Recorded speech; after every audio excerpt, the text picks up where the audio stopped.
Bapa di surga, kami bersyukur ya Tuhan untuk hari keempat di mana kami bisa mengadakan doa dan puasa. Bapa, semakin tambah hari kami melakukan akan doa puasa kami, semakin kami merasa tidak layak di hadapan Tuhan. Karena itu Tuhan, mampukan kami untuk sungguh-sungguh bisa menjalankan apa yang Kau kehendaki.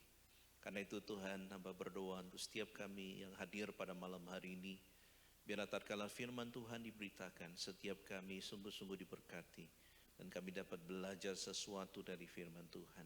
Berkati hamba-Mu dan berkatilah setiap kami ya Bapa. Demi nama Tuhan Yesus kami berdoa dan mengucap syukur. Amin. Silakan duduk. Shalom Bapak Ibu. Bagaimana kabar Anda hari ini? Mungkin sekali lagi minta tolong ya. Yang 3 orang ini pindah sini aja ya. Nah yang sebelah sini pindah sini aja. Kasihanilah leher saya ya, supaya tidak terlalu menyebar ya ke sini ya. Oke, silakan ya. Oke, hari ini silakan ya. Saya akan mengajak saudara untuk membuka di dalam satu bagian firman Tuhan, Lukas 23.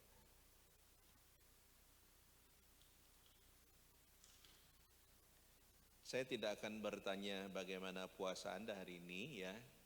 Saya berharap semuanya lancar ya. Tapi kelihatannya banyak yang tidak puasa ya, jadi saya tidak akan bertanya. Lukas 23, kita akan membaca di dalam ayat yang ke-26 ya, sampai ayat yang ke-32 ya. Lukas 23 ayat 26 sampai ayat yang ke-32 ya. Kalau sudah mendapat kita baca bersama-sama secara bertanggapan ya. Yesus dibawa untuk disalibkan. Ketika mereka membawa Yesus, mereka menahan seorang yang bernama Simon dari Kirene yang baru datang dari luar kota. Lalu diletakkan salib itu di atas bahunya supaya dipikulnya sambil mengikuti Yesus.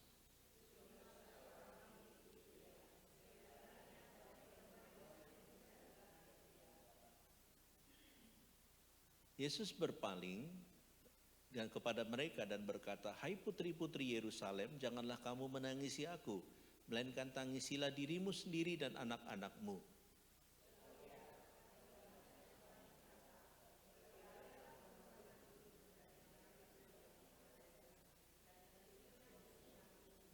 Maka orang akan mulai berkata kepada gunung-gunung, runtuhlah menimpa kami, dan kepada bukit-bukit timbunilah kami.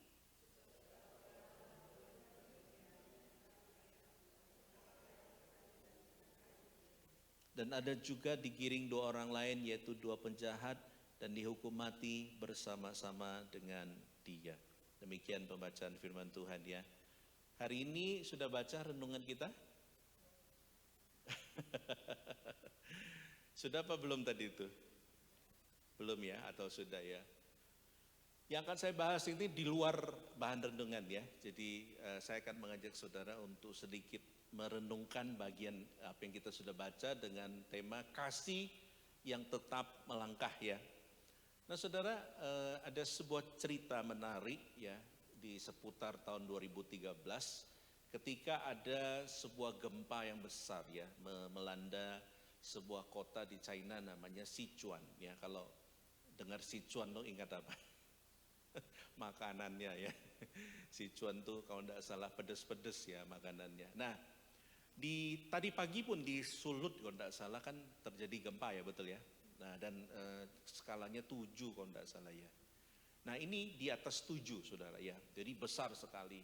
Nah, saudara, ternyata banyak sekali cerita menarik di dalam peristiwa yang terjadi kira-kira 20 April 2013 ya. Salah satu diantaranya adalah ketika penolong atau tentara sedang menggali sebuah bangunan saudara ya. Ketika dia menggali sebuah bangunan lalu mereka menemukan ada mayat ya, seorang ibu ya. Dan ibu itu sedang tertekuk begini dan sedang memegang sesuatu ya. Dan yang menarik adalah saudara, yang dia pegang itu ditutupi dengan selimut yang tebal. Ya. Dan tidak lama setelah digali itu lalu mereka kaget karena ada suara tangisan, ya. Ada suara tangisan bayi atau anak, ya. Dan yang menarik adalah saudara, ketika dikeluarkan itu sang ibu sudah meninggal, sudah beberapa hari. Tapi anak itu masih ditemukan hidup. Dan lebih kaget waktu selimut itu dibuka, ada HP yang masih menyala, ya, Nokia. Nokia memang bandel, ya. No. Dan di situ ada message yang di-type atau diketik oleh sang ibu sebelum dia meninggal. Jadi rupanya ketika tertimpa itu, ibunya itu masih hidup dan belum langsung meninggal, tapi dia sudah setengah mati, dan dalam posisi demikian dia sempat menuliskan pesan di Nokia-nya itu, SMS-nya itu, kalau diterjemahkan, jika engkau dapat bertahan hidup, engkau harus ingat jika aku mencintaimu. Wow, saudara, ini satu ucapan yang sangat-sangat.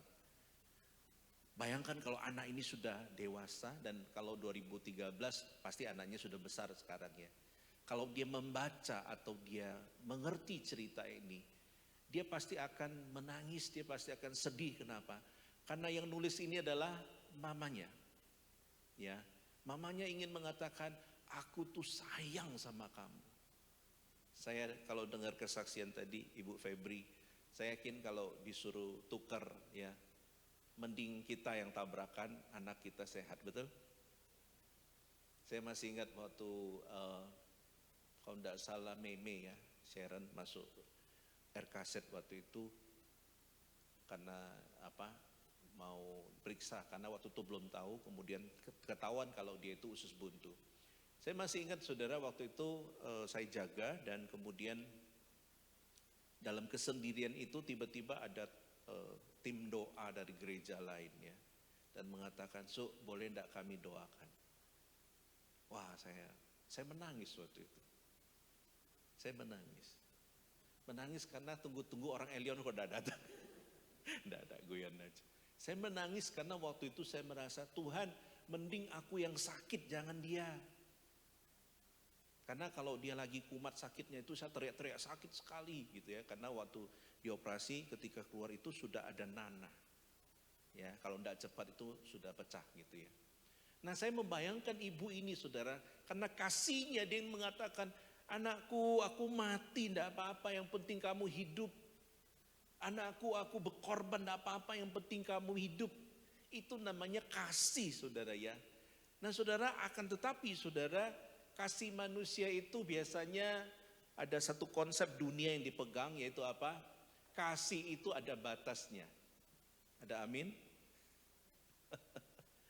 Kadangkala kita bisa mengasihi orang yang bertalian darah dengan kita, tapi belum tentu kita bisa mengasihi orang yang di luar anak kita atau saudara kita.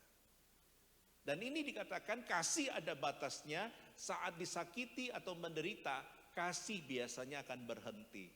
Coba suami istri kalau baru menikah, saya kalau lihat orang bimbingan pranikah itu saya mau ketawa, ya. Kenapa? Saya dalam hati saya, bodohnya orang ini. Kenapa? Karena ngomongannya itu saya bilang, coba cari keburukan daripada pasanganmu. Tahu dia jawab apa? Pak, setelah saya lihat-lihat, saya tidak menemukan keburukan dalam diri pasangan saya. Dalam hati saya, tunggu kamu 10 tahun lagi. Jadi cinta itu bahaya, bisa menutupi, dan yang paling penting adalah orang yang kita cintai kalau dalam sepersekian waktu, misalkan Arno kan tadi sudah ngaku di hadapan banyak orang kalau dia punya pasangan kan. Jadi ini bukan fitnah, ya. Nah, seandainya Arno mengasihi pasanganmu, tapi dalam sepersekian waktu kasih itu akan menjadi kebencian ketika Arno menemukan, kan menurut survei Indonesia adalah negara dengan tingkat perselingkuhan terbesar di dunia. Enggak ibu-ibu, enggak bapak-bapak, enggak orang biasa, enggak pegawai negeri, itu semua, enggak pilot, waduh, ya, yang ketangkap pilot sama pramugarinya dan lain sebagainya. Nah saudara, selalu ada batas manusia itu. Kalau dia disakiti sepersekian waktu, dia akan berubah dari cinta menjadi benci. Makanya ada yang ngomong cinta itu atau kasih itu seperti dua mata pedang. Yang sepersekian kalau dikhianati dia jadi jahat begitu ya. Berapa banyak kita dengar suami yang membunuh istrinya. Berapa banyak kita dengar istri yang menyiram suaminya dengan minyak dan membakarnya. Saya membaca kisahnya, aduh mengerikan sekali. Karena istrinya sakit hati, suaminya pulang kerja, pinter dia, dibikinkan makan, dibikinkan kopi, lalu sudah kenyang, suaminya tidur, waktu lagi ngorok-ngorok, disiram bensin dan dibakar. Jadi suaminya bangun, tiba-tiba sudah di alam sana, begitu ya. Nah sudah yang kasih oleh Tuhan, itulah kasih manusia. Tapi kalau kita membaca di dalam firman Tuhan, berbeda dengan kasih Yesus dikatakan. Yesus sudah tahu bahwa dia pasti akan mati. Yesus sudah tahu bahwa dia akan menggenapkan rencana keselamatan itu untuk naik ke atas Golgota itu. Dan dia tetap melangkah dan kasihnya itu tidak dibatasi atau tidak terbatas. Tidak terbendung kasihnya kepada manusia itu. Itulah kenapa ini yang membedakan saudara. Dan ini digambarkan di dalam perikop atau bagian ini ya. Karena dalam bagian ini berbicara mengenai kasih Kristus yang begitu besar terhadap kita. Dan kasih itulah yang mendasari pengorbanannya di Kalvari ya. Nah saudara, dalam bagian ini saya mencatat ada dua bagian yang sangat penting mengenai kasih Kristus itu. Yang pertama kalau sudah membaca, kasih itu diungkapkan di ayat 26 ya. Dituliskan di pasal 23 ayat 26. Ketika mereka membawa Yesus, mereka menahan seorang yang bernama Simon dari Kirene, yang baru datang dari luar kota, lalu letakkannya salib di atas bahunya, supaya dipikulnya sambil mengikut Yesus. Saya mau tanya, Simon ini rela apa terpaksa? Terpaksa. Itu mirip siapa itu? Waktu disuruh pelayanan, mau enggak jadi pengurus? Saya doakan dulu. Disuruh jadi singer, suara saya elek pak, tapi nyanyi tiap hari di rumah, karaokean. Ada yang pernah lebih lucu lagi, bapak ibu, saya bilang bapak ibu jadi penyambut ya, pak saya tidak bisa senyum. Saya bilang apakah uratmu putus? Banyak kali kalau kita melihat, kita menerima beban itu dengan terpaksa bukan?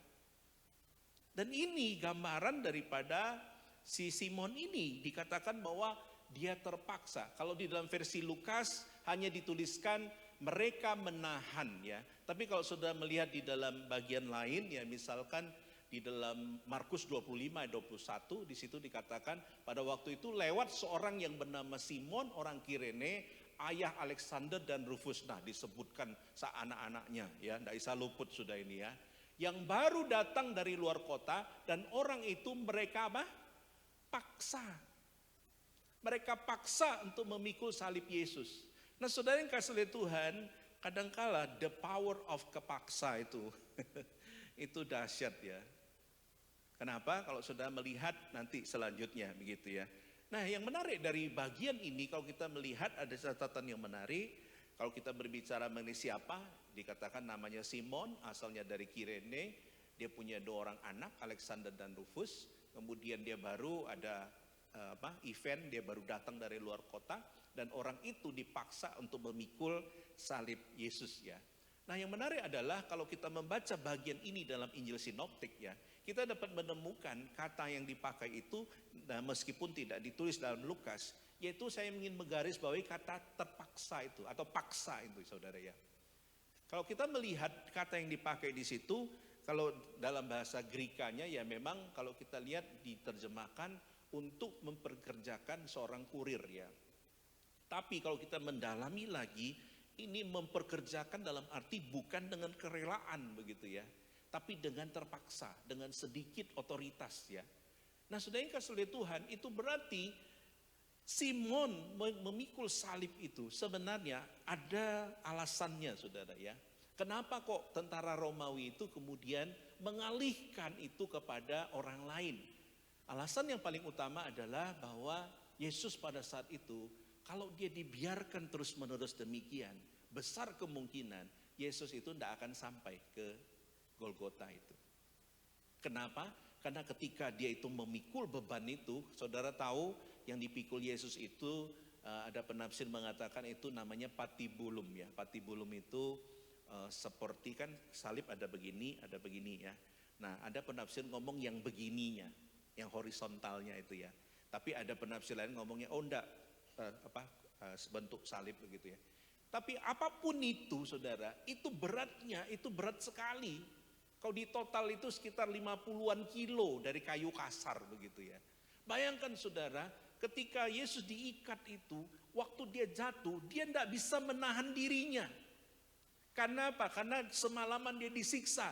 Dan kalau saudara tahu, waktu Yesus ditangkap malamnya itu, Yesus tidak dikasih makan, Yesus tidak tidur, Yesus itu dicambuk. Dan dikatakan bukan hanya dicambuk untuk menunggu hukuman besoknya. Yesus ditaruh di bawah penjara bawah tanah di rumahnya imam besar. Dan saudara tahu Yesus mengalami satu secara manusia ya. Sangat-sangat dahsyat hukuman itu. Sehingga yang terjadi adalah saudara di tengah kelemahannya itu kemudian dia harus memikul beban yang begitu berat. Dan ketika dia terhuyung-huyung dan dia jatuh, dan Alkitab katakan beberapa kali dia jatuh. Dan ketika dia jatuh, Anda bisa bayangkan, kalau kaki sudah lemah, tangan terikat beban kayu yang berat, maka kalau jatuh mana duluan? Nyungsep ini. Dan kalau saudara pergi ke Via Dolorosa ke Israel, jalannya itu bukanlah mulus saudara. Batu-batu. Artinya saudara, waktu Yesus jatuh itu, dia mengalami satu hal yang sangat-sangat menyakitkan. Itulah kenapa saudara tentara Romawi lihat, oh ini mati kalau tidak sampai di atas itu, mati di tengah jalan, salah, mereka akan dihukum. Lalu akhirnya dicarilah salah satu orang dan ditunjuklah orang itu. Menurut Anda, Simon ini bejo apa sial? Jawabanmu menentukan dirimu. Maka jawablah baik-baik. Simon ini dapat berkat, anugerah, atau dapat kecipratan sial? Nah, Ibu Evi kok mukanya begitu? Kedinginan. Menurut Ibu Evi dia dapat kejatuhan rezeki atau kesialan? Hah? Sial ya? Secara manusia. Bayangkan dia tidak mikirin hari itu, pengen ikut acara datang dari luar kota. Lalu tentara bilang, "You, sini." Karena memang tidak boleh melawan, ada hukumnya, ya. Kalau kita melihat di situ secara ketentuan, loh kok ada bintangnya di sini. Jadi Simon itu jatuh di etape kelima. Ya, kelima jadi dia di situ tersungkur dan kemudian disitulah peristiwa. Nah saya kebetulan pernah ke situ jadi tak ambil gambarnya ya, sorry ya. Nah saudara, nah kenapa ini? Sampai error ini ya. Ya sudah kita tutup dalam doa ya. Nah saudara yang kasih oleh Tuhan, jadi waktu dia ditunjuk itu menurut aturan Yahudi, orang yang ditunjuk itu tidak boleh melawan. Kalau dia melawan pemerintah boleh dihukum. Dan ketentuannya adalah misalkan saya tunjuk, misalkan si Indah, "Yuk ke sini." Kan tidak mungkin tak panggil Indah, orang kita tidak kenal kok ya. Nah berarti dia tuh harus berjalan lebih kurang 1 mil atau 1000 langkah. Ya wajib. Kewajibannya adalah 1 mil ya. Itu berarti saudara, waktu Simon itu dikatakan ditunjuk saudara ya. Nah saya tunjukkan sedikit etapenya. Jadi dia itu ada di sini. Ya. Jadi dia berangkatnya dari sini ya, waktu dia disidang dan lain sebagainya. Jadi ternyata ini di tengah-tengahnya. Karena rute dari sini sampai ujungnya ketika salibkan itu rutenya kira-kira 1 kilometer. Ya, 1 kilometer itu jauh apa dekat? Kalau dalam kondisi Yesus, jauh. Tadi aja saya ngomong ke Pak Yusak ya, Pak Yusak kan belum makan. Saya bilang makan no, nanti kamu main musik gemeteran. Kenapa? Karena puasa kan, perut kosong ya toh, lemah toh. Apalagi ini tidak makan, disiksa semalaman, tidak tidur, kemudian ada pendarahan. Berarti apa yang terjadi saudara? Dia harus menjalani dari ujung sini sampai ujung, lalu jatuh di sini, dan disinilah etapa kelima ini, lalu dipilihlah Simon Kirene ini untuk menggantikan. Itulah kenapa saudara, kalau kita melihat di dalam Matius 5:41 kan Yesus pernah ngomong ya, dan siapapun yang memaksa engkau berjalan sejauh 1 mil, berjalanlah bersama dia sejauh 2 mil. Jadi ketentuan itu nampaknya sudah sangat umum pada zaman itu ya. Jadi kalau tentara Romawi minta Anda untuk membantu dia, maka wajib hukumnya, tapi hukumnya hanya 1 mil. Setelah itu terserah. Anda membantah boleh. Tapi Yesus katakan, kalau kamu diminta 1, kasih dia 2. Artinya apa? Permalukan dia dengan kebaikan. Ya, itulah kenapa kalau ada temanmu jahatin kamu ya, kamu senyum ke dia, dia tidak mau senyum. Nah, kamu permalukan dia, kamu setiap ketemu dia kamu senyum terus, supaya dia merasa bahwa apa? Dia menjadi orang yang jahat begitu ya.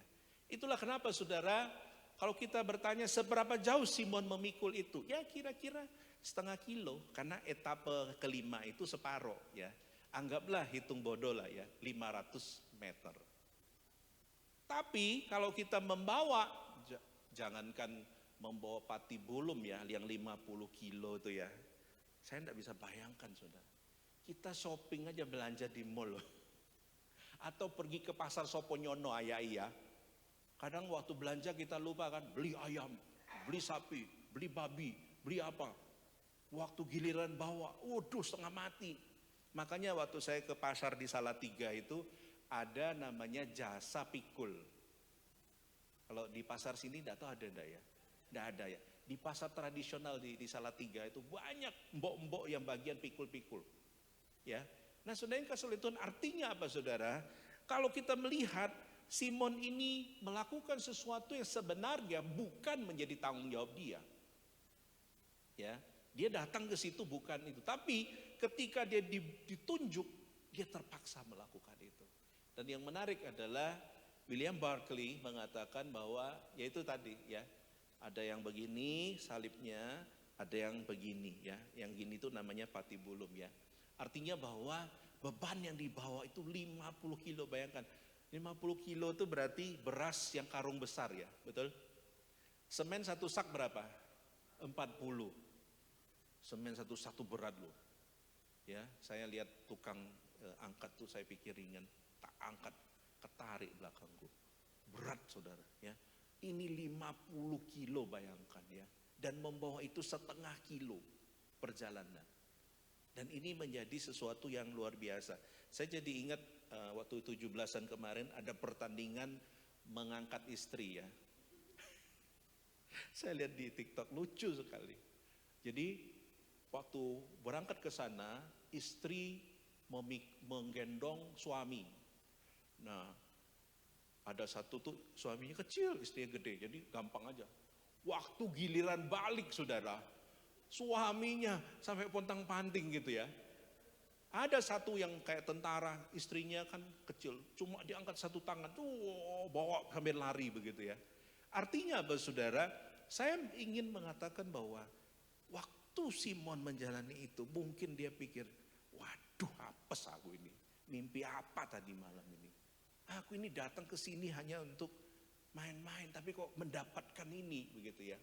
Poinnya adalah saudara, saya ingin mengatakan bahwa dari sesuatu yang terpaksa itu kemudian kalau kita membaca bagaimana Tuhan mengubahkan dia. Meskipun tidak diulas lebih lanjut, tapi banyak penafsir setuju bahwa kemudian orang ini diubahkan hidupnya. Meskipun ada yang mengatakan, oh dia memang orang percaya. Tapi besar kemungkinan melalui peristiwa ini saudara, ada perubahan terjadi dalam hidupnya. Ada satu momen di mana dia kemudian melihat sendiri dengan mata kepala sendiri, dan berada di sampingnya Yesus itu. Mungkin Tuhan menggugah hatinya, dan kasihnya Tuhan itu membuat dia tercelik matanya, dan kemudian dia merasakan, iya, aku ini orang berdosa, aku ini harus sungguh-sungguh. Dan yang terjadi adalah meski diawali dengan terpaksa, namun akhirnya menjadi orang percaya. Permisi bertanya, Anda memperingati Jumat Agung dan Paskah ini terpaksa enggak? Jangan sampai terpaksa ya, artinya ikut event terpaksa, kalau enggak datang Pak Aman nanti besuki atau gimana begitu ya, dan lain sebagainya. Apakah anda pelayanan itu terpaksa? Ndok, tapi mencucu. Saya dulu paling sebel ada satu, bukan sebel, malu gitu ya. Ada satu guru sekolah minggu yang kalau ditanya, kenapa kamu melayani? Disuruh Pak Aman. Kemana-mana dia ngomong, disuruh Pak Aman. Lalu karena ini sudah mengganggu bagi saya, tak deketi. Tahu jangan ngomong gitu. Meskipun saya suruh, kamu mau toh? Mau. Ya sudah. Dan kali orang tanya bilang, aku mau. Oh iya. Karena saya enggak enak, saudara. Diwawancara, kamu kok jadi guru? Disuruh Pak Aman. Mateng kon. Artinya apa, saudara? Kamu melayani terpaksa apa enggak? Ataukah dalam proses itu engkau waktu memikul salib itu engkau mengatakan, aduh, kok dorong mari-mari ini masih jauh apa enggak? Sambil pikul, sambil mulutnya komat kamit menggerutu. Alkitab katakan dan tidak mencatat Simon itu menggerutu kan? Tidak ada toh dia, ayatnya dia ngomong. Diangkat, dia lakukan itu. Berarti saudara, kita dapat melihat kadangkala sebuah kasih itu mampu menggerakkan orang di lingkungannya. Sebuah tindakan kasih itu akan mencelikan mata orang, tidak perlu banyak ngomong. Yesus ngomong tidak di perikop itu? Kalau saudara baca tadi, Yesus banyak ngomong tidak? Tidak. Tapi tindakannya menggugah, mengubahkan. Itulah kenapa saudara, ini menjadi refleksi bagi kita di hari terakhir ini. Apakah kita mengikut Tuhan? Apakah kita melayani Tuhan? Ada keterpaksaan? Ataukah kita menjalani itu? Memang awalnya terpaksa, tapi lama-lama sukacita. Amin? Oke, nah katakan ke sebelahnya, melayani Tuhan harus sukacita. Silakan. Oke, tambah lagi, ojo terpaksa. Ya. Yang kedua, kita dapat melihat kasih Yesus itu bukan saja dikatakan mengubah yang terpaksa ini menjadi orang yang diberkati dan percaya sungguh-sungguh. Dikatakan kasih Yesus itu selalu mengutamakan orang lain. Wah, ini luar biasa saudara. Kalau saudara melihat di dalam firman Tuhan, di ayat 27 sampai 28 dikatakan, sejumlah besar orang mengikuti dia, diantaranya banyak perempuan yang menangisi dan meratapi dia. Tetapi Yesus berpaling kepada mereka dan berkata, hai putri-putri Yerusalem, janganlah kamu menangisi aku, melainkan tangisilah dirimu sendiri dan anak-anakmu. Waktu saudara baca ini, jangan saudara berkata, Yesus kok kepo ya? Bukan itu poinnya. Yesus di tengah-tengah kondisinya dikatakan ya, waktu nafasnya sudah tersengat-sengat. Karena kita tahu waktu dia disalib itu kan di detik-detik terakhir. Kalau kita baca dari sudut pandang medis begitu ya. Untuk bernafas saudara. Jadi Yesus itu kan ketika dia dipaku ya, besar kemungkinan itu di sininya ya. Kemudian di kakinya. Nah waktu dia itu sudah banyak keluar darah dan dia itu tergantung di situ. Untuk nafas itu susah.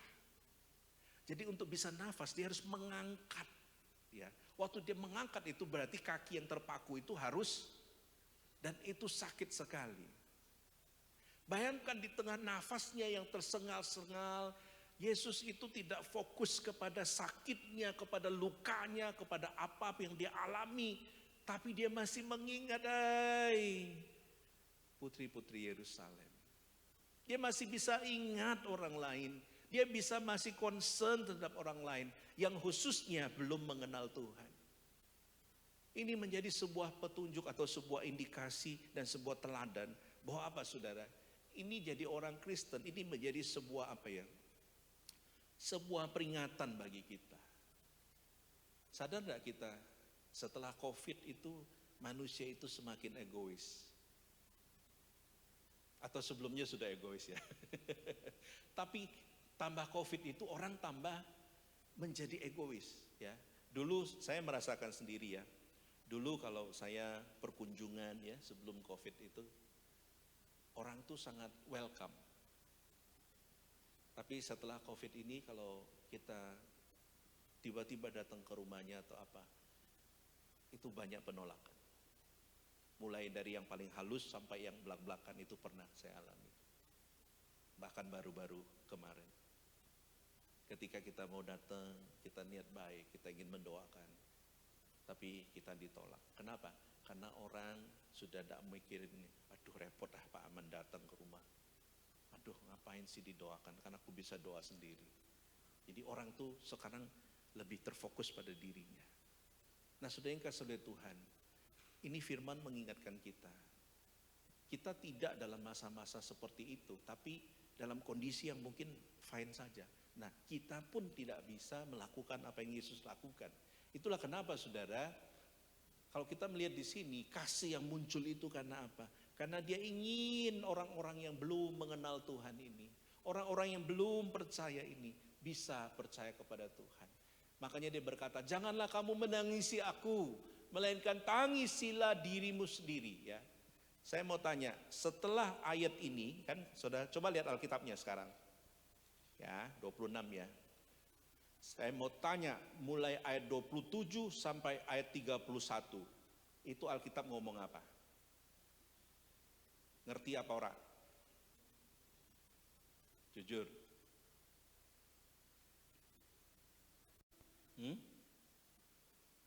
Mulai ayat 27 sampai 31. Anda baca, Anda ngerti tidak?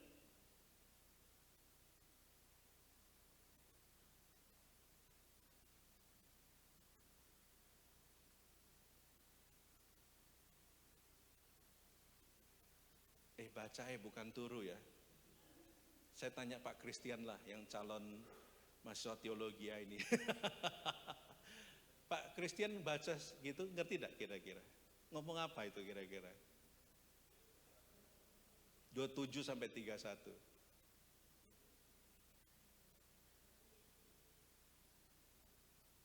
Nah, Cinda sudah baca? Cinda kok nunduk terus dari tadi? Jujur, Cinda ngerti enggak kalau lagi ngomong apa itu?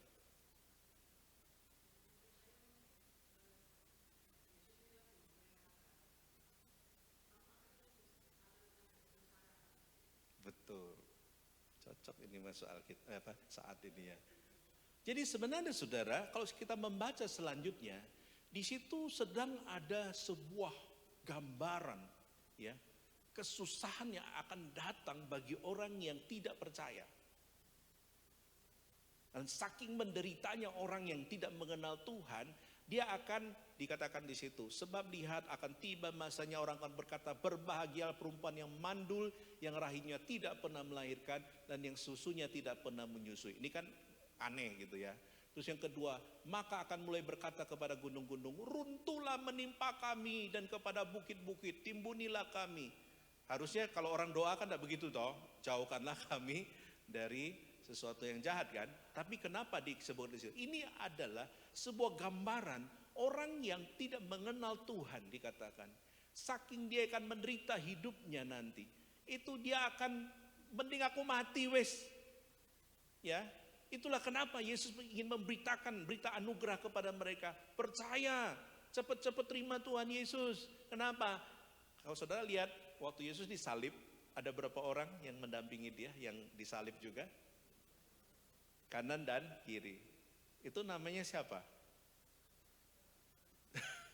Ya tidak tahu, memang tidak disebutkan. Tapi yang di sebelah kiri dan kanan ini orang baik apa jahat? Satunya baik apa jahat? terhadap Yesus. Baik, satunya lagi mencek no ya. Lalu Yesus ngomong apa? Kepada yang baik dan percaya kepada Dia, hari ini engkau akan bersama aku di Firdaus. Permisi tanya. Ya. Artinya dia masuk apa? Surga. Dia anggota Elion? Dia ikut katekisasi? Dia melok pelayanan? Dia membayar perpuluhan? Ya, kalau SPT enggak tahu. Poin saya adalah dia diselamatkan karena anugerah. Makanya kemarin katekisasi ada satu AI bilang, Pak aku mau kabur tadi. Aku enggak mau ikut ujian. Saya bilang kamu enggak ujian ya enggak akan dibaptis. Artinya apa saudara? Orang kalau bisa dari natur keberdosaannya ini ya, selalu ingin melenceng. Itulah kenapa Tuhan katakan, hai bertobatlah, hiduplah dalam kebenaran. Terima Tuhan Yesus, terima dengan sungguh-sungguh. Supaya apa? Engkau tidak akan mengalami kesusahan ini. Orang saking susah bisa bunuh diri loh. Ya, saya pernah melihat dokumenter mengenai orang-orang yang tertawan ya. Jadi ketika mereka dikepung makanan, kalau tidak salah ini di Masada, kalau tidak salah ya, saya bacanya itu ya. Ketika mereka dikepung, lalu kemudian tidak bisa keluar, makanan itu dihambat, air minum dihambat, sehingga yang terjadi adalah mereka itu hanya kelaparan, kekeringan. Dan apa yang terjadi saudara, mereka tidak mau menyerah. Dan apa yang terjadi, pemimpinnya mengatakan, kita akan bunuh diri massal. Akhirnya semua dibunuh oleh pemimpinnya, terakhir pemimpinnya bunuh diri. Nah saudara yang kasih oleh Tuhan, orang kalau terlalu susah, dia akan memilih untuk mati. Itu manusia kadang-kala begitu. Ya, makanya mama-mama, ibu-ibu kan kalau anaknya menjengkelkan, aduh nih, kamu kok gini-gini, mama mati ya wis. Nah kan ada perkataan begitu, saking jengkel dan susah itu bisa mati atau minta mati. Nah ini adalah gambaran saudara bahwa bagaimana bersyukurnya saudara dan saya. Kita sudah memiliki Kristus, amin. Kalau kita sudah memiliki Kristus, kita tidak akan mengalami ini, gitulah. Kesusahan yang akan datang. Itulah kenapa ini berbicara mengenai sebuah anugerah yang Tuhan berikan kepada kita. Dan anugerah ini dan kasih Allah itu kemudian menjadi sesuatu yang kita harus bagikan sebagaimana Yesus. Yaitu apa? Peduli kepada lingkungan kita. Nah saudara yang kasih oleh Tuhan, seperti saya katakan tadi ya, ayat 30 tadi, keinginan untuk mati cepat ya. Jadi jangan sampai saudara yang hadir pada malam hari ini berpikiran aneh-aneh ya. Saya pernah khotbah di remaja apa di pemuda ya. Bukan di tempat ini. Saya tanya, apakah ada di antara kalian yang pernah berpikir untuk bunuh diri? Kaget saya saudara. 15 yang hadir, 7 angkat tangan. Pernah berpikir untuk bunuh diri. Saya tanya, kenapa kok memikirkan itu? Karena hidup ini penuh tuntutan. Dituntut. Sekolah dapat nilai jelek dimarahin. Telat bangun dimarahin.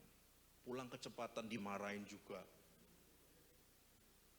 Karena apa? Kamu kok pulang cepat? Mama tidak bisa jemput, masih kerja misalnya. Kecepatan ya salah, kelamaan ya salah gitu ya. Jadi dia merasa tuntutan hidup tuh berat, makanya mau bunuh diri ya. Itulah kenapa saudara yang kasih oleh Tuhan, inti pesan dalam bagian ini adalah Tuhan Yesus ingin para wanita itu berhenti menangisi dirinya ya, atau Yesusnya itu ya, jangan bersedih terhadap Yesus, tapi mereka harus menyadari diri mereka ya. Kalau mereka tidak sungguh-sungguh percaya Tuhan, maka mereka harus menangisi dirinya. Jadi saudara, ini juga mengingatkan saudara dan saya, jangan kepo ke orang lain ya. Urusi diri kita dulu. Kita ini sudah sungguh-sungguh percaya apa enggak? Ya. Kalau kita masih tidak sungguh-sungguh, ya kita harus sungguh-sungguh percaya. Kenapa? Karena itu yang paling penting dibanding yang lainnya. Saudara lebih baik tidak pelayanan daripada saudara pelayanan tapi tidak mengenal Tuhan. Saudara lebih baik tidak menjadi pengurus kalau menjadi pengurus, tapi Anda tidak mengenal Tuhan, ya. Atau apalagi. Jadi yang paling penting adalah pengenalan kepada Tuhan dan percaya kepada Tuhan. Itulah kenapa, nah saya suka gambar ini. Dia lagi ngapain itu?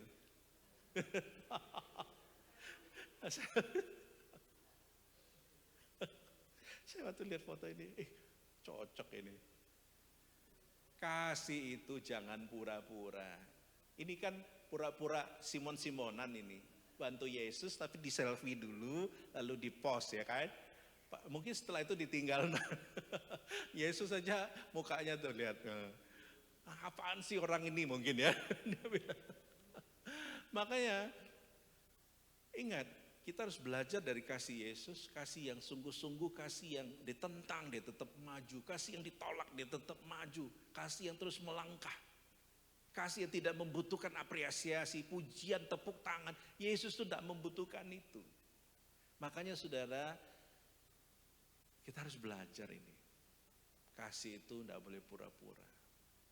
Ujian untuk ngetes itu kasih kita benar apa enggak adalah yaitu ketika ditolak. Ketika ada masalah, ketika kita ditentang, lalu kita mandek. Ketika kita ditentang langsung, Pak Aman aku tak resign yo. Ketika kita ada masalah, Pak Aman aku tak break ya. Alasannya apa? Wah ada rohani-rohani lah alasannya. Tapi sebenarnya dalam hatinya, aku kecewa, aku tidak suka orang itu. Ya. Nah saudara yang kasih oleh Tuhan, hati-hati kasih kita kepada Tuhan, jangan pura-pura. Kasih kita itu kalau kepada Tuhan pura-pura, kepada sesama akan pura-pura. Itulah kenapa, itu yang harus kita ingat ya. Jangan sampai kita mempunyai kasih yang tidak sungguh-sungguh. Sebagai penutup, renungkan ini. Apakah kasih kita cukup besar untuk mengubah paksaan menjadi berkat?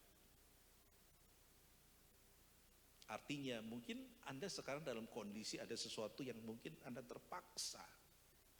Tapi berdoalah semoga paksaan itu Tuhan ubah menjadi berkat. Amin.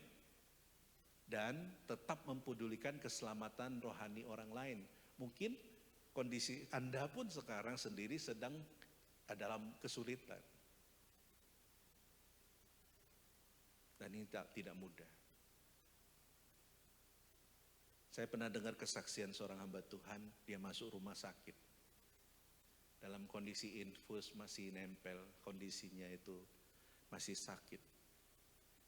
Saya diceritakan, dia bisa nginjili temennya yang satu kamar yang 6 orang itu, dia bisa gilir-giliran. Wah itu luar biasa. Pada satu harusnya dia dikasihani, dia istirahat, tapi dia tetap peduli kepada orang lain. Bagaimana dengan kita saudara? Kasih Tuhan itu mengubahkan. Kasih Tuhan itu peduli. Bagaimana dengan kita? Mari kita ambil waktu sejenak di hari yang terakhir ini. Kita mau mengoreksi diri kita. Kita mau melihat diri kita. Saya mengajak saudara untuk ambil waktu teduh sejenak. Renungkan firman Tuhan. Renungkanlah bagaimana Kristus telah berkorban bagi kita. Bahkan Kristus telah memberikan satu teladan yang sangat indah. Dalam keheningan dia telah mengubah Simon. Dalam keheningan dia tetap peduli dan tahu kebutuhan orang-orang di sekitarnya. Meskipun pada saat itu secara manusia, Kristus bukan dalam keadaan yang baik-baik saja. Bapak Ibu yang dikasihi oleh Tuhan, mungkin saatmu sekarang sedang tidak baik-baik saja. Tapi itu bukan menjadi alasan bagi engkau untuk tidak mengalami kasih Tuhan, untuk tidak membagikan kasih Tuhan.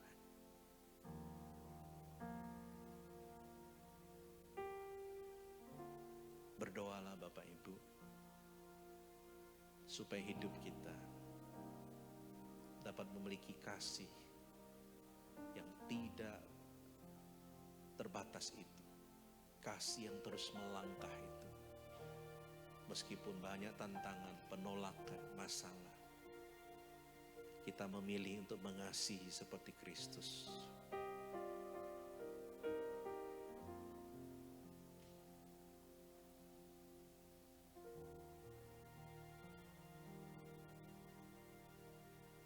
Kita angkat sebuah pujian sampai akhir hidupku. Bapa, Engkau mengenalku.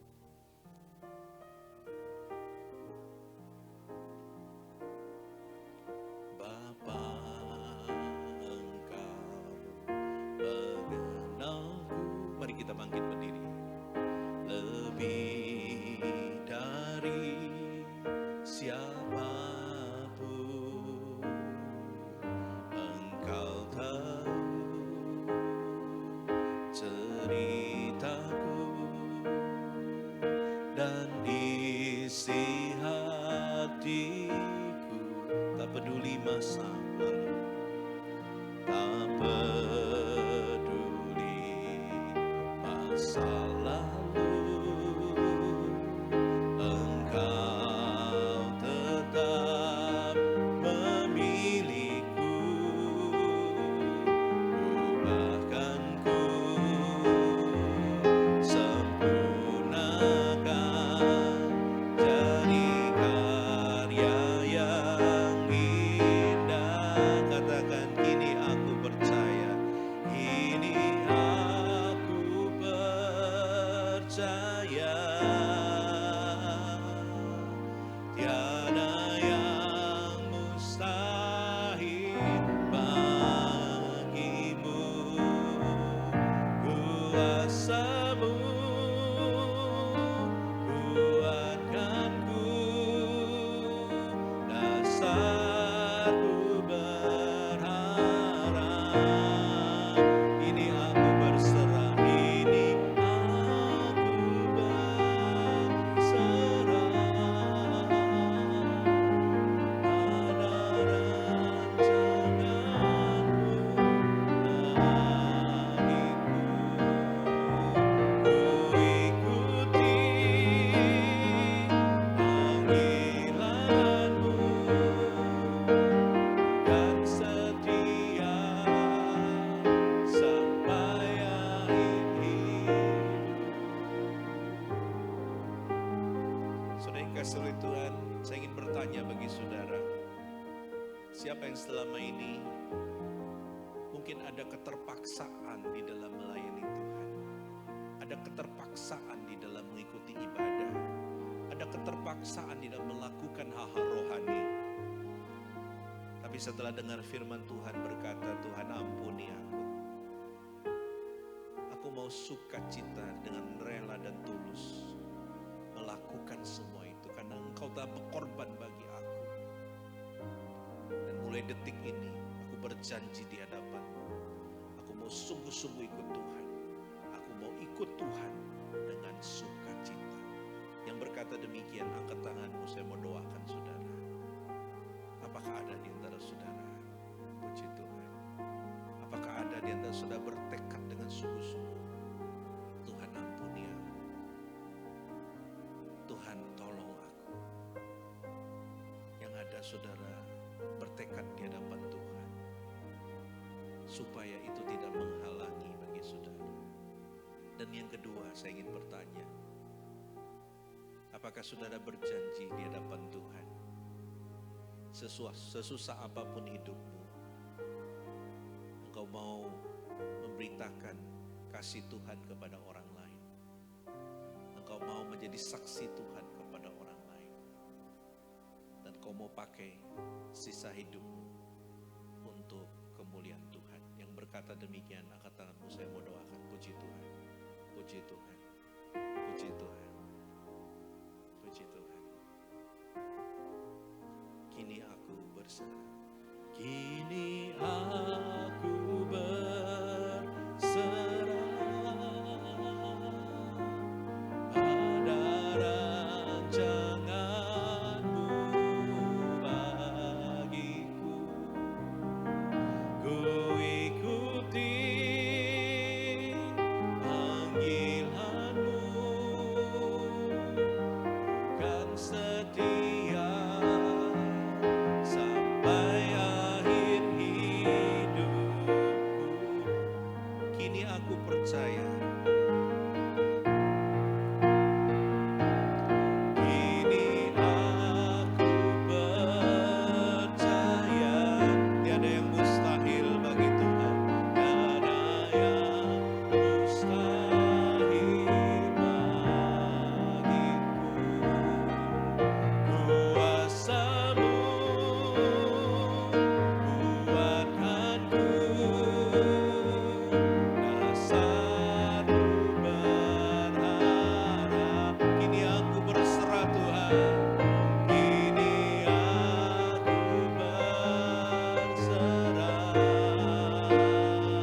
dikasih oleh Tuhan. Saya rindu mendoakan saudara. Bapa di surga lah yang kami sembah dalam nama Tuhan Yesus. Tuhan, Engkau melihat setiap kami yang sungguh-sungguh bertekad di hadapan Tuhan. Hamba rindu supaya hidup kami tidak seperti kemarin. Hidup kami tidak seperti tadi waktu kami berangkat. Tapi hidup kami sungguh-sungguh diperbaharui di dalam Tuhan. Kami rindu Tuhan dengan kasih Tuhan. Kami bisa mengubah keterpaksaan menjadi berkat. Dengan kasih Tuhan, kami bisa sungguh-sungguh mencari Tuhan. Dan kami bisa care, mempedulikan orang lain. Meskipun kondisi kami bukan baik-baik saja. Karena itu Tuhan meteraikan tekad setiap anak-anak-Mu. Dan biarlah Engkau memberkati mereka. Terpujilah nama-Mu ya Bapa. Demi nama Tuhan Yesus kami berdoa dan mengucap syukur. Amin. Silakan duduk. Bapak Ibu sekarang tolong cari temannya 4 orang ya. 4 orang ya. Silakan. 4 orang ya. Yang suami istri bisa ya. Nah, cari yang lain, kelompok lain. Silakan.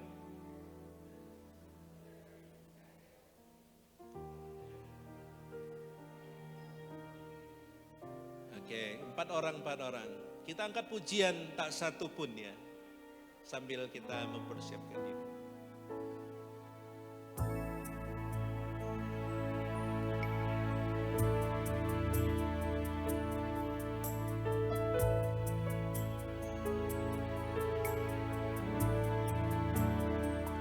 Apa yang dapat memisahkanku dari kasih-Mu Tuhan, sahabatku, kelaparan kah, ketelanjangan kah, tak satu pun. Mana suaranya? Tak satu pun. Bisa kan lagu ini? Apa yang dapat? Apa yang dapat memisahkanku dari kasih-Mu Tuhan, sahabatku, aniayakah, penderitaanKah, tak satu pun, tak satu pun. Sama-sama katakan, tiada satu pun seperti Kau Yesus, Kau sahabat yang sejati. Dalam bahaya Kau menggendongku, Engkau Yesus, sahabat. Bapak Ibu, kalau nyanyi lagu ini saya merinding saudara. Saya merasa luar biasa Tuhan itu ya. Tidak ada satupun yang dapat memisahkan kita daripada Tuhan. Amin. Jadi jangan sampai Anda dipisahkan oleh jarak ya. Jangan sampai Anda dipisahkan oleh kemalasan ya. Tiada yang dapat memisahkan kita. Kita angkat sekali lagi. Apa yang dapat memisahkanku dari kasih-Mu Tuhan, sahabatku, kelaparan kah, ketelanjangan kah, tak satu pun, tak satu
2 kelompok, jadi saya minta semuanya, Pak John kok resah dan gelisah? Ini berapa sih? 4. Yang belakang maju. Ayo. Waktu doa, nanti waktu nyanyi baru pakai LCD. Ya, silakan. Ini sudah? Ini kok 3? Kurang masih ya. Oh, Bu putus itu. Nah, ini 4, ini 2. Oh nih, Yosef ke sini. Ya, oke. Ya, oke. Nah, di 2 kelompok ini sebenarnya idealnya harus berhadap-hadapan. Ya, kalau lihat ke sini ya bodoh aja. Jadi, tugas Anda adalah pikirkan satu beban yang kamu mau doakan untuk gerejamu di tempat ini. Apapun itu. Tapi beban itu harus menjadi komitmenmu. Artinya, aku mau itu terjadi di gerejaku dan aku mau berusaha apapun itu. Ya, tidak perlu muluk-muluk, tapi yang engkau bisa dan mampu untuk lakukan. Kalaupun bukan sekarang nanti, ya mungkin belum sekarang. Pikirkan, ya itu dulu. Silakan di kelompoknya, ya. Nah, susah toh? Atau gini aja, yang 2 ini duduk sini hadap sana. Nah, kan pakai celana enak. Ya, kok pakai rok agak susah nanti. Biar hadap-hadapan toh. Ya, santai aja. Ya. Nilai yang laki juga. Jangan hadap saya, hadap temenmu. Ya, gitu. Ya, gitu aja, enggak apa-apa. Iya, ya. Nah, masa cewek bisa, laki enggak bisa ya. Putar aja, ya. Oh, jadi ini kelompok gabungan nih ceritanya. Oh, 4. Jadi kelompok ini, oke. Lo dipisah, jangan jadi satu. Ya. Iya tapi kok. Oke. Apa yang jadi bebanmu untuk gerejamu? Ya. Nah, situ bebas, duduknya bebas. Mau di mana yang lebih privacy ya. Oke.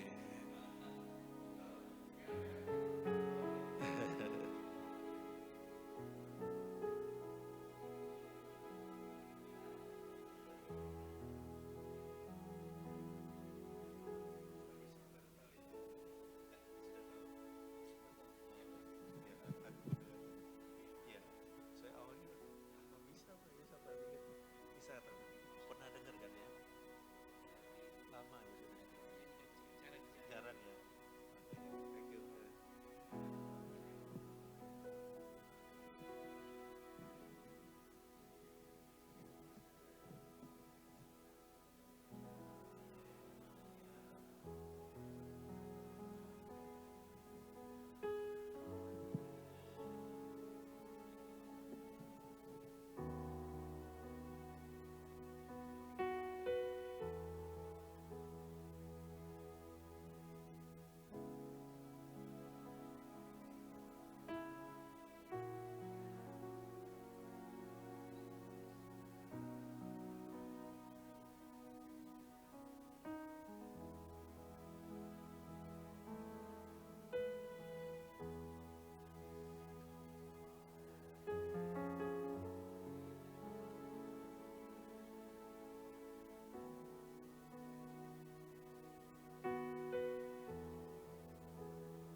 Apakah sudah? Belum ya? Oke, silakan.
Oke, kalau Anda sudah menyatakan beban Anda, silakan ini saatnya berdoa ya. Doakan untuk beban yang tadi yang sudah disampaikan, gantian satu-satu ya. Kalau orang tuh ngomong beban apa, dia doakan itu di hadapan Tuhan ya. Berarti 4 kali. Yang doa, yang giliran berdoa, mungkin bisa gimana ya, berdiri aja lah yang doa ya. Kalau susah ya sudah enggak apa-apa lah. Ketoknya susah ini ya, wis ceket ini. Yang berdoa giliran aja ya. Silakan terserah mau mulai siapa. Pokoknya kalau sudah selesai, angkat tangan nanti. Kita lanjut step kedua.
Bapak Ibu, jika sudah, ini ada prayer request ya, permintaan doa. Yang pertama mari kita doakan untuk Ibu Eva Gunawan ya, istri dari Pak David Condro ya. Doakan untuk iman keluarga supaya terus bertumbuh dan berbuah di dalam Tuhan. Dan yang kedua doakan untuk pendidikan anak, terutama Dave yang akan masuk SD tahun ini, supaya bisa mengikuti dan beradaptasi dengan baik ya. Jadi doakan Ibu Eva Gunawan tuh pergumulannya ya. Mari kita buka suara, kita doa bersama-sama ya. Bapa di surga yang kami sembah dalam nama Tuhan Yesus, kami serahkan untuk Ibu Eva Gunawan dalam tangan Tuhan. Berdoa untuk anaknya yang akan masuk ke SD. Tuhan memberkati Dave, berikan hikmat, kekuatan, kesehatan. Engkau juga memberkati di dalam iman kerohanian keluarganya, tambah hari tambah cinta Tuhan, dan Kau memberkati. Engkau tahu apa yang menjadi pergumulan keluarga ini pada saat ini. Biarlah Engkau campur tangan dan memberkati. Terima kasih Bapa, dengar seru doa kami, demi nama Tuhan Yesus kami berdoa. Amin. Untuk kelompok yang wanita, tolong doakan untuk Bapak Calvin ya, dengan istrinya Christine ya. Calvin dan Christine, khususnya doakan untuk persiapan kelahiran anak pertama di bulan Juni ya. Ini tuh kelompok yang wanita semua ya. Persiapan kelahiran anak pertama di bulan Juni. Sedangkan yang kelompok pria doakan untuk kesiapan menjadi orang tua ya, karena kelahiran itu satu hal, tapi kesiapan itu satu hal ya. Doakan untuk kesiapan dari Calvin dan Christine untuk menjadi orang tua ya. Mari kita doa sama-sama untuk dua pokok doa ini. Bapa di surga yang kami sembah dalam nama Tuhan Yesus, kami serahkan untuk Calvin dan Christine. Kami bersyukur bulan Juni nanti akan punya anak, namun ketakutan mereka adalah mereka tidak bisa menjadi orang tua yang baik. Tuhan topang mereka, berikan hikmat kekuatan, sehingga mereka bisa dipakai menjadi saluran berkat bagi anak-anak mereka ke depannya. Berkati untuk segala pergumulannya, berkati untuk kesehatannya, berkati untuk kesatian mereka ya Bapa. Terima kasih, kami serahkan sepenuhnya dalam tangan Tuhan. Mohon belas kasihan dan anugerah-Mu. Terpujilah nama-Mu ya Bapa, demi nama Tuhan Yesus kami berdoa dan mengucap syukur. Untuk prayer request terakhir, untuk Ibu Putu Dewi ya. Nah, Putu Dewi ini adalah istri dari Pak Christian Layata ya. Kita doakan untuk kesehatannya dan juga untuk keluarga agar tetap setia dan taat melayani Tuhan ya. Jadi kita doakan sama-sama untuk Ibu Putu Dewi. Mari kita berdoa. Bapa di surga yang kami sembah dalam nama Tuhan Yesus, kami serahkan ya Bapa untuk Ibu Putu Dewi dalam tangan Tuhan. Engkau memberkati dalam kesehatannya, Engkau memberkati juga dia dapat menjadi berkat di tengah-tengah keluarganya. Dan kami bersyukur jika keluarga ini giat melayani Tuhan. Kami berdoa Tuhan berkati juga Pak Christian di dalam pelayanannya, iman kerohaniannya juga masa depan daripada Marcel ke dalam tangan Tuhan. Terima kasih Bapak, kami sehati menyerahkan dalam tangan Tuhan. Tuhan pimpin sertai ya Bapak. Demi nama Tuhan Yesus kami berdoa dan mengucap syukur. Amin. Mari kita bangkit berdiri saudara.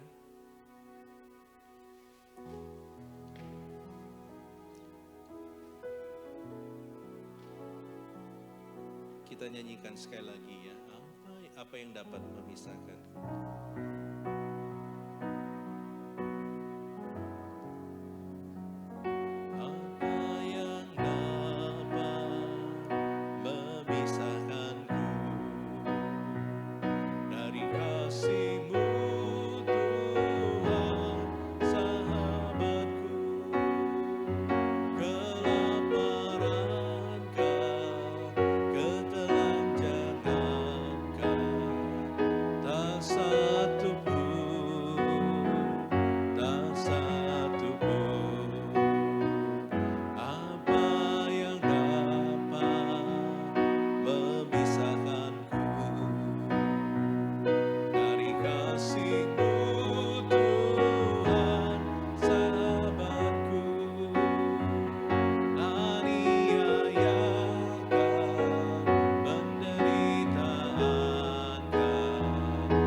satu-satunya harapan kami.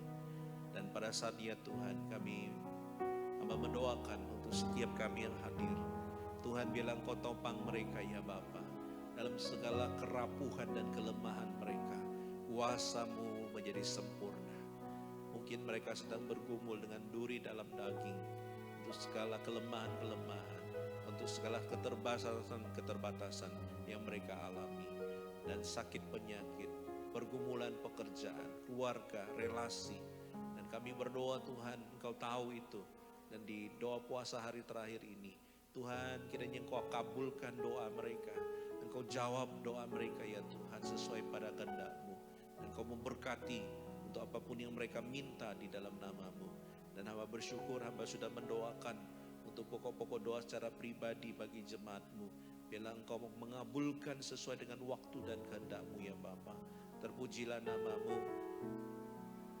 Kita nyanyikan Bapa, terima kasih.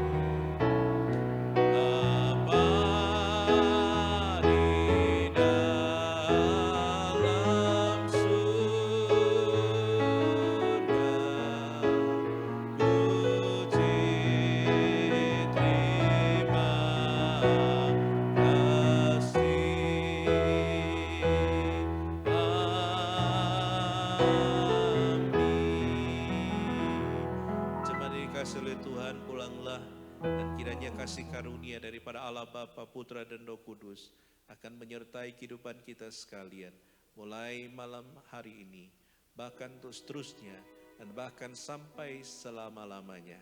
Amin. Silakan duduk, Tuhan memberkati. Jangan lupa besok